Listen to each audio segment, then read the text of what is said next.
అత్యుత్తమ ప్లేస్మెంట్స్ తో ఎంఎన్సీ కంపెనీలలో ఉద్యోగమే లక్ష్యమా? ఇంజనీరింగ్ చదవాలనే మీ పిల్లల కలని కేజీ రెడ్డి కాలేజ్ తో నిజం చేసుకోండి. నమస్తే అండి. నమస్తే మేడం. సార్, జనరల్గా మనం చూస్తూ ఉంటాం న్యూస్ పేపర్లో కానివ్వండి, ఒక్కసారిగా హాట్ టాపిక్ అయిపోతుంది. అంటే ఒక స్టూడెంట్కి 50 lakhs ప్యాకేజ్తో జాబ్ వచ్చిందని చెప్పి కానివ్వండి, ఇట్లా క్రోర్స్లో కూడా చెప్తూ ఉంటారు. అలా కాకుండా బయట స్టూడెంట్స్ ఎవరైతే ఉన్నారో వాళ్ళకి కూడా కొంచెం హై ప్యాకేజ్తో ఐటీలో సెటిల్ అవ్వాలి అనుకుంటే వాళ్ళు ఎలాంటి స్కిల్స్ డెవలప్ చేసుకుంటే మంచిది, అండ్ ఆ కెరీర్ పాత్ అనేది ఎలా ఉండాలి? ఓకే, ఫస్ట్ పాయింట్ ఏంటంటే కాలేజీలో క్యాంపస్ ప్లేస్మెంట్లో ఫర్ ఎగ్జాంపుల్ మీరు ఐఐటి కానీ ఎన్ఐటి కానీ చదువుతున్నప్పుడు అక్కడ వచ్చిన క్యాంపస్ ప్లేస్మెంట్లోనే ఇలా మనకి 20 lakhs 30 lakhs ప్యాకేజ్ అని చూస్తాం ఫ్రెషర్స్కి. ఒకసారి కాలేజ్ నుంచి బయటకు వచ్చిన తర్వాత ఇక్కడ మనకి 2 ways జాబ్ ఉంటాయి. ఫ్రెషర్గా ట్రై చేయటం ఉంటుంది, లేదంటే ఎక్స్పీరియన్స్ పెట్టి ట్రై చేయటం ఉంటుంది. ఫ్రెషర్గా ట్రై చేసే వాళ్ళకి హై ప్యాకేజెస్ అనేది రేరు.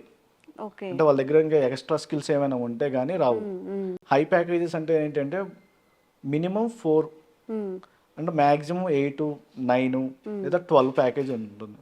డిపెండ్స్ అపాన్ ద స్కిల్ మీద డిపెండ్ అయి ఉంటుంది. ఫర్ ఎగ్జాంపుల్ వీళ్ళు డెవలపర్కి వెళ్ళాలని ఫుల్ స్టాక్ డెవలప్మెంట్ నేర్చుకున్నారనుకోండి, ఫుల్ స్టాక్ డెవలప్మెంట్లో కూడా పైథాన్ ఫుల్ స్టాక్ డెవలప్మెంట్కి ప్యాకేజెస్ వేరుగా ఉంటాయి, జావా ఫుల్ స్టాక్ డెవలప్మెంట్కి ప్యాకేజెస్ వేరుగా స్టార్టింగ్ ఎలా ఉంటాయండి? అంటే యావరేజ్ 7 to 9 లేదా 10 ఉంటాయి. అంటే మినిమం 4 అనుకోవచ్చు మనం. ఫ్రెషర్ కి అయితే 4 lakhs నుంచి 7. అంటే అది కూడా కంపెనీ నామ్స్ మీద డిపెండ్ అయి ఉంటుంది. ఒక్కొక్క కంపెనీ ఇప్పుడు మల్టీనేషనల్ కంపెనీలు ఉన్నాయి అనుకోండి, వాళ్ళు 4 ఇవ్వచ్చు 5 ఇవ్వచ్చు, వాళ్ళ కంపెనీ నామ్స్ మేక్ చేసుకొని. ఒకవేళ మనం స్టార్ట్అప్ లో జాబ్ వచ్చింది అనుకోండి, స్టార్ట్అప్ వాళ్ళు 4 ఇవ్వరు, వాళ్ళు 2.6 ఇవ్వచ్చు, 2.8 ఇవ్వచ్చు, 3.2 ఇవ్వచ్చు. అందుకే మనం యానండ్ యావరేజ్గా మనం ఏం చెప్తున్నాం అంటే ఫుల్ స్టాక్ నేర్చుకున్న వాళ్ళకి 7 lakhs ప్యాకేజ్ ఉండొచ్చు యావరేజ్ శాలరీ. అది 7 lakhs అంటే తక్కువచ్చు ఎక్కువ ఉండొచ్చు, 7 to 9 లోపు వస్తుంది మనకి. అది ఏ ఫుల్ స్టాక్ అయినా నేర్చుకోవచ్చు, పైథాన్ ఫుల్ స్టాక్ అయినా, జావా ఫుల్ స్టాక్ అయినా, లేదంటే మెన్ స్టాక్ అంటాం, మార్కెట్లో బాగా పాపులర్ అవుతుంది మెన్ స్టాక్, మీన్ స్టాక్ అని. మెన్ స్టాక్లో రియాక్ట్ వాడుకుంటాం, మీన్ స్టాక్లోనేమో యాంగులర్ చేసి వాడతాం. ఈ రెండింటిలో ఒకే స్కిల్ వాడతాం, బ్యాక్ ఎండ్ అయినా ఫ్రంట్ ఎండ్ అయినా. అదే జావా స్క్రిప్ట్. లేదు మనం పైథాన్ ఫుల్ స్టాక్ వెళ్ళామనుకోండి, అక్కడ ఫ్రంట్ ఎండ్కి జావా స్క్రిప్ట్ వాడుకుంటాం, బ్యాక్ ఎండ్కి మళ్ళీ పైథాన్ వాడాలి. అదే జావా ఫుల్ స్టాక్ అయితే ఫ్రంట్ ఎండ్ జావా స్క్రిప్ట్ వాడుకుంటాం, బ్యాక్ ఎండ్ మళ్ళీ జావా నేర్చుకోవాలి. అంటే నాకు కోడింగ్ లాంగ్వేజెస్ 2 రావాలి అప్పుడు. లేదు నాకు కోడింగ్ లాంగ్వేజ్ ఒకటే ఉండాలనుకున్నప్పుడు మెన్ స్టాక్ కానీ మీన్ స్టాక్ కానీ సెలెక్ట్ చేసుకోవచ్చు, ఇది ఫ్రెషర్ లెవెల్. లేదు సెకండ్ ఆప్షన్ ఏంటంటే టెస్టింగ్ సైడ్ వెళ్ళొచ్చు. ఈ టెస్టింగ్ సైడ్ కూడా ప్యాకేజెస్ బాగుంటాయి, అందులో ఆటోమేషన్ టెస్టింగ్ కొంచెం ప్యాకేజెస్ బాగుంటాయి, మాన్యువల్ టెస్టింగ్ ప్యాకేజెస్ కొంచెం తక్కువ ఉంటాయి. ఇది ఫ్రెషర్ లెవెల్లో. అలాగే కొంతమంది నాన్ ఐటీ నుంచి వస్తారు, వాళ్ళు ఐటీకి వెళ్ళాలంటే కోడింగ్ తెలియదు అనుకోండి, నాకు కోడింగ్ అవసరం లేదు, నేను అసలు కోడింగ్ రాయలేను, నాకు కోడింగ్ అంటే భయం, కోడింగ్ లేకుండా జాబ్స్ కావాలంటారు. అలాంటి వాళ్ళు ఏంటి అంటే ఫస్ట్ యానిమేషన్ నేర్చుకోవచ్చు, యానిమేషన్ కానీ లేకపోతే గ్రాఫిక్ డిజైనింగ్ కానీ, లేదంటే డిజిటల్ మార్కెటింగ్. ఇప్పుడు డిజిటల్ మార్కెటింగ్ కూడా ప్రతి ఒక్కరికి అవసరం అవుతుంది. ఫర్ ఎగ్జాంపుల్ మీరు ఏదైనా బిజినెస్ స్టార్ట్ చేశారంటే మీరు దీన్ని ప్రమోట్ చేసుకోవాలి. ప్రమోట్ చేయాలంటే ఫేస్బుక్ యాడ్స్ అంటాం, ఇన్స్టా యాడ్స్ అంటాం, గూగుల్ యాడ్స్ అంటాం. ఇవన్నీ చేయాలంటే డిజిటల్ మార్కెటింగ్ లోనే ఇవన్నీ ఉంటాయి. ఒకవేళ డిజిటల్ మార్కెటింగ్ నేర్చుకున్నా మనకి హై పేయింగ్ జాబ్స్ రావచ్చు ఫ్యూచర్లో. డిజిటల్ మార్కెటింగ్ లో కూడా మళ్ళీ విత్ ఏ కాన్సెప్ట్ ఉంటుంది, అది నేర్చుకుంటే హై పేయింగ్ జాబ్స్ వస్తాయి. ఇవన్నీ ఫ్రెషర్స్కి. అలాగే 3 years 4 years ఎక్స్పీరియన్స్ ఉన్న వాళ్ళకి డేటా మీద జాబ్స్ బాగుంటాయి. అంటే డేటాని ప్రాసెస్ చేయటం కానీ, డేటాని స్టోర్ చేయటం కానీ, డేటాని అనాలిసిస్ చేయటం కానీ, డేటాని క్లీన్ చేయటం కానీ, ఇలాంటి జాబ్స్ ఉంటాయి. మనకి డేటా మీద 3 types ఆఫ్ జాబ్స్ ఉంటాయి. ఒకటి ఏమో డేటా అనలిటిక్స్ అంటాం, సెకండ్ డేటా సైన్స్ అంటాం, థర్డ్ వన్ వచ్చేసరికి డేటా ఇంజనీరింగ్ అంటాం. ఈ డేటా ఇంజనీరింగ్ వాళ్ళు ఏం చేస్తారంటే ఉన్న డేటా మొత్తాన్ని కలెక్ట్ చేసి వాటి మీద ఆపరేషన్స్ పర్ఫామ్ చేసి ఫైనల్గా ఒక డేటాని తీసుకెళ్ళి డేటా వేర్ హౌస్లో స్టోర్ చేస్తారు. ఇక్కడ వాడే కాన్సెప్ట్ ఏంటంటే ETL అనే ఒక కాన్సెప్ట్ వాడతారు, extracting the data from the different data sources. అలాగే ఎక్స్ట్రాక్ట్ చేసిన డేటా మీద కొన్ని ఆపరేషన్స్ పర్ఫామ్ చేసి ఆ డేటాని తీసుకెళ్ళి డేటా వేర్ హౌస్లో స్టోర్ చేస్తారు. ఇదంతా ఏంటి అంటే పాస్ట్ అనమాట. అంటే పాస్ట్లో వాళ్ళ దగ్గర ఉన్న డేటా మొత్తం కలెక్ట్ చేయటం, తర్వాత ఏదైతే డేటా వేర్ హౌస్లో డేటా ఉందో దాన్ని అనాలిసిస్ చేయాలి.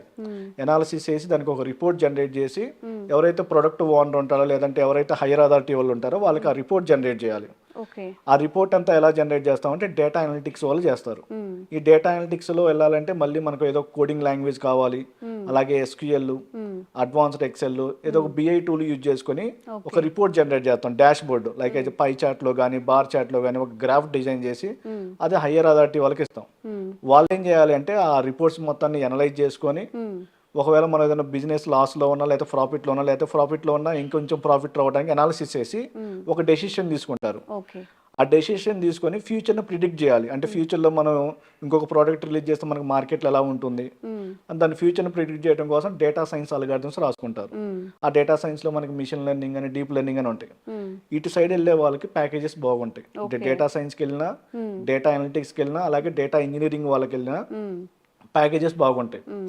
అంటే స్టార్టింగ్ సాలరీస్ ఎలా ఉంటాయండి వీళ్ళకి డేటా అనలిటిక్స్ అయినా, డేటా ఇంజనీరింగ్ అయినా, డేటా సైన్స్ అయినా మినిమం 8 lakhs ఉంటుంది. అంటే వీళ్ళు ఆల్రెడీ ఎక్స్పీరియన్స్ పెడతారు కాబట్టి మినిమం 8 lakhs ఉంటుంది. అదే ఫ్రెషర్ అయితే 4.55 అలా ఉంటుంది.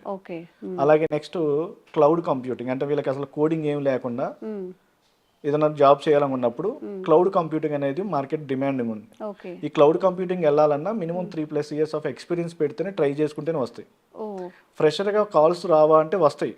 ఇప్పుడు ఫర్ ఎగ్జాంపుల్ 100 రిక్వైర్మెంట్ ఉందనుకోండి పొజిషన్స్, అందులో 5-6 ఫ్రెషర్స్కి ఇస్తారు, మిగతా అన్ని ఎక్స్పీరియన్స్ లెవెల్లో తీసుకుంటారు. ఈ క్లౌడ్ మార్కెట్ కూడా చాలా బాగుంది. క్లౌడ్లో కూడా హై ప్యాకేజెస్ ఉన్నాయి.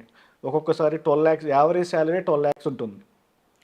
ఓకే. ఈ క్లౌడ్లో కూడా మనకి AWS అని ఉంటుంది, ఎజూర్ అని ఉంటుంది, అంటే గూగుల్ GCP అని ఉంటుంది. మనం నేర్చుకున్న టూల్ను బట్టి మళ్ళీ మీరు AWS నేర్చుకుంటే ఒక రకంగా ఉంటాయి ప్యాకేజెస్, ఎజూర్ నేర్చుకుంటే ఒక రకంగా ఉంటాయి ప్యాకేజెస్, అలాగే GCP నేర్చుకుంటే ఇంకొక రకంగా ప్యాకేజెస్ ఉంటాయి. అందులో ప్లస్ మన దగ్గర మళ్ళీ కోడింగ్ స్కిల్స్ కూడా ఉండాలి. అంటే స్క్రిప్ట్ రాయడానికి కొన్ని స్కిల్స్ కావాలి. ఆ స్కిల్స్ అన్నీ ఉండాలి. అలాగే క్లౌడ్లో కొన్ని నెట్వర్కింగ్ కాన్సెప్ట్స్ కూడా కావాలి. ఎవరైతే నెట్వర్కింగ్ బ్యాక్గ్రౌండ్ నుంచి వస్తారో వాళ్ళకి క్లౌడ్ కొంచెం సూటబుల్గా ఉంటుంది.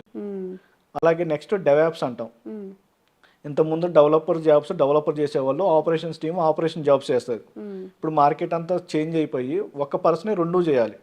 దాన్ని డెవాప్స్ అంటాం. ఇక్కడ ఎజైల్ అని, స్క్రమ్ అని ఇవన్నీ ఉంటాయి. ఇవి నేర్చుకున్నా మనకి హై పేయింగ్ జాబ్స్ వస్తాయి. ఇక్కడ కూడా మినిమం 12 to 14 ఉంటుంది యావరేజ్ శాలరీ. కాకపోతే ఇక్కడ కూడా ఎక్స్పీరియన్స్ వాళ్ళకే ఎక్కువ కాల్స్ ఉంటాయి ఫ్రెషర్స్ కన్నా. తర్వాత సైబర్ సెక్యూరిటీ అంటున్నారు. ఈ సైబర్ సెక్యూరిటీ కూడా ఫ్యూచర్ మార్కెట్ చాలా బాగుంటుంది. కాకపోతే ఇక్కడ కూడా హై పేయింగ్ జాబ్స్ ఉంటాయి. కాకపోతే ఫ్రెషర్స్కి కొంచెం తక్కువ ఉంటాయి. ఎక్స్పీరియన్స్ లెవెల్ వాళ్ళకి సైబర్ సెక్యూరిటీ కూడా బాగుంటుంది. ఫ్రెషర్స్కి నా బెస్ట్ సజెషన్ ఏంటి అంటే డెవలపర్గా వెళ్ళాలి. ఆ డెవలప్ అనేది వాళ్ళ ఇష్టం. కొంచెం కోడింగ్ తక్కువ ఉండాలంటే పైథాన్ ఫుల్ స్టాక్ నేర్చుకుంటారు. జాబ్లో మార్కెట్ బాగుండాలనుకున్నప్పుడు జావా ఫుల్ స్టాక్ నేర్చుకుంటారు. లేదు నేను ఒక 2 బ్యాక్ ఎండ్ లాంగ్వేజెస్ వద్దు, ఓన్లీ ఒక బ్యాక్ ఎండ్ లాంగ్వేజ్ వాడుకుంటాను ఫ్రంట్ ఎండ్లో బ్యాక్ ఎండ్లో అనుకున్నప్పుడు మెయిన్ స్టాక్ వెళ్ళొచ్చు. లేదు నాకు కోడింగ్ తక్కువ ఉండాలి అనుకున్నప్పుడు టెస్టింగ్ సైడ్ వెళ్తారు. లేదా అసలు నాకు కోడింగ్ అనేది వద్దు, నేనంతా నా అనలిటిక్ స్కిల్ మీద నేను జాబ్ తెచ్చుకోవాలనుకున్నప్పుడు డిజిటల్ మార్కెటింగ్, తర్వాత యానిమేషన్స్ ఇవి నేర్చుకుంటారు. ఓకే. చాలా ఇన్ఫర్మేషన్ అండి. అంటే గుడ్డిగా వచ్చేసామా, చేసేసామా, ఏదో హై ప్యాకేజెస్ తీసుకున్నామా ఇలా కాకుండా హై ప్యాకేజ్ అనే కాన్సెప్ట్ ఎందుకు వస్తుంది అంటే మనం కరోనా టైంలో ఆల్రెడీ చూసాం. మన ఇంటి పక్కన వాళ్ళు ఎవరో 3 years 4 years ఖాళీగా ఉండి వాళ్ళకి జాబ్ వస్తుంది. 12 lakhs 14 lakhs ప్యాకేజెస్ వస్తాయి. దాన్ని బట్టి మన ఇంట్లో వాళ్ళు ఏంటంటే వాళ్ళు మొన్నటిదాకా ఖాళీగా ఉండడం, వాడికి జాబ్ వచ్చింది 12 lakhs ప్యాకేజీ, ఇంటి దగ్గర వాళ్ళు ఏంటంటే ప్యాకేజ్ వస్తుందా రావట్లేదా, వాడికి లోపల ఎంత ప్రాసెస్ ఉందో అదేం చూడరు కదా. మన వాళ్ళు ఏంటంటే సరే మా వాళ్ళకి ఆ కోర్స్ నేర్చుకుని జాబ్ వచ్చిందండి, నేను కూడా ఇప్పుడు డెవాప్స్ చేయాలి, వాడు ప్రెషర్. కానీ వాడు వచ్చి నాకు డెవాప్స్ నేర్చుకోవాలి, డెవాప్స్ మీద జాబ్ రావాలి, 3 months నాకు జాబ్ రావాలంటాడు. రాదురా బాబు అని చెప్పినా వాళ్ళు వినరు. కొంతమంది ఇన్స్టిట్యూట్ వాళ్ళు సజెస్ట్ చేస్తారు ఇది నేర్చుకుంటే రాదని. కొంతమంది ఏం చేస్తారంటే వాళ్ళకి మనీ కావాలి కాబట్టి సరే జాయిన్ అవ్వని డబ్బులు కట్టించుకుంటారు. ఆ కోర్స్ అయిపోయిన తర్వాత వాడు ఎన్ని రోజులు వెయిట్ చేయాలంటే 3 years వెయిట్ చేయాలి కాల్స్ రావాలంటే మళ్ళీ. అలా ఉంటుంది. అలా హై ప్యాకేజెస్ గురించి కొంత స్టూడెంట్స్ అలా ఆలోచిస్తున్నారు. నా బెస్ట్ సజెషన్ ఏంటి అంటే హై ప్యాకేజ్ గురించి ఆలోచించుకోకుండా ఫస్ట్ ముందు మనం స్కిల్ డెవలప్ చేసుకుని ఏదో ఒక విధంగా ఐటీలోకి ఎంటర్ అయితే తర్వాత ఆటోమేటిక్గా ప్యాకేజెస్ అవే వస్తాయి. ముందే మనకు జాబ్ రాకముందే మనం హై ప్యాకేజ్ గురించి ఆలోచిస్తే ఫర్ ఎగ్జాంపుల్ కొంతమంది ఏం జరుగుతుందంటే రీసెంట్ గా మా దగ్గరే జరిగింది. ఒక స్టూడెంట్ కి జాబ్ వచ్చింది, 2.5-3 lakhs ప్యాకేజ్ ఫ్రెషర్ గా. కాకపోతే వాళ్ళు 2 years బాండ్ రాయమన్నారు. బాండ్ రాయకొట్టడానికి ఇష్టపడక జాబ్ వదిలేసుకున్నాడు, ఇంకా జాబ్ రాలేదు తర్వాత, ఇంకా సర్చింగ్లోనే ఉన్నాడు. బెస్ట్ సజెషన్ ఏంటంటే ఆ బాండ్ అయినా ఏం కాదు. ఇప్పుడు మనం ఫర్ ఎగ్జాంపుల్ మనం ఇంటర్మీడియట్ చదువుతున్నాం అనుకోండి, కాలేజ్ వాళ్ళకి ఏమి ఇవ్వాలి, 10th క్లాస్ సర్టిఫికేట్ ఇవ్వాలి. తర్వాత ఇంటర్మీడియట్ మనం బీటెక్కి వెళ్తాం, బీటెక్ వెళ్ళినప్పుడు ఏం చేయాలి, వాళ్ళకి మన ఇంటర్మీడియట్ 10th క్లాస్ సర్టిఫికేట్లు ఇస్తారు, 4 సంవత్సరాలు వాళ్ళ దగ్గర చదువుకుంటాం. బయటికి వచ్చిన తర్వాత ఒక కంపెనీ వాడు బాండ్ రాయమన్నప్పుడు చాలా మంది భయపడుతున్నారు. అంటే పేరెంట్స్ కూడా అదే, ఒకవేళ మా అబ్బాయికి next year 6 lakhs 8 lakhs package వచ్చిద్దేమో, అప్పుడు మళ్ళీ 2 years వెయిట్ చేయాలి కదా అని అడుగుతున్నారు. కానీ బెస్ట్ సజెషన్ ఏంటంటే ముందు ప్యాకేజ్ ఎంత వచ్చినా ఐటీలోకి ఎంటర్ అవటమే కష్టం. ఒకసారి ఐటీలోకి మనం ఎంటర్ అయిన తర్వాత స్కిల్ ఆటోమేటిక్గా అప్గ్రేడ్ చేసుకొని మనమే ఒక కంపెనీ నుంచి ఇంకో కంపెనీకి షిఫ్ట్ అవ్వచ్చు. అప్పుడు ప్యాకేజ్ కూడా పెరుగుతాయి. ఇనిషియల్ గానే మనకి ఇంత ప్యాకేజ్ రావాలి, ఎంత ప్యాకేజ్ రావాలి అనేది మార్కెట్ అనేది చెప్పలేము. ఈ రోజు ఉండొచ్చు, రేపు బావచ్చు. ప్లస్ మనం ఈ కోర్స్ నేర్చుకున్నాం, దానికి మార్కెట్ ఎప్పటి వరకు ఉంటుందో కూడా తెలియదు. ఉన్నప్పుడు మనకి జాబ్ వచ్చినప్పుడు మనం ఆపర్చునిటీని యూజ్ చేసుకోవాలి. అవును, నిజంగా అండి, చాలా మంచి ఇన్ఫర్మేటివ్గా చెప్పారు. అంటే చాలామంది చేస్తున్న తప్పులు ఖచ్చితంగా మీరు ఏదంటే కంపారిజన్స్ ఉన్నాయో వాళ్ళకి ఎక్కువ వచ్చింది కాబట్టి మనకు కూడా ఎక్కువ రావాలని ఎక్స్పెక్ట్ చేయడం కూడా తప్పని. చాలా అండి, చాలా థ్యాంక్ యూ. Thank you.